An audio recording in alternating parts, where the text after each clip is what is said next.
Alexis Martinez grew up in the early 1960s in a rough housing project on Chicago's South Side. Back then, she was known as Arthur.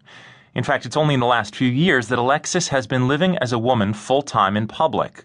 Here, she speaks with her daughter, Leslie Etherly Martinez. When I came out to my mom that I was transgender, I think I was 13 or 14, and she called the police, and I always remember that when the police showed up, they just laughed and told her, "You got a fag for a son, and there's nothing we can do about it."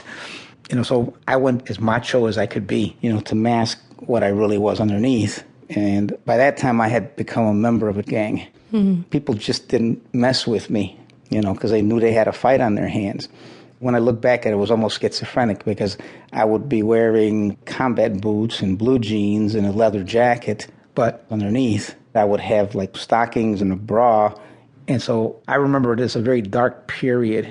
I mean, I really didn't believe that anybody could love somebody like me.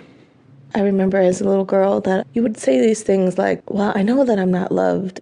I just remember growing up like, "Daddy, I love you." It was just such an important thing for me to express to you how much you mattered. And it was a big to-do. I discovered some female clothes. It was sort of, my uncovering the secret. You asked me why. And I think if I had tried to cover it up, a lot of trust would have been lost between us. It was like freedom because now I could talk to you freely about being a girl, and you're the one who taught me to put on makeup. I was really torn between being a female role model. To keep listening to this audiobook for free, click the link in the description.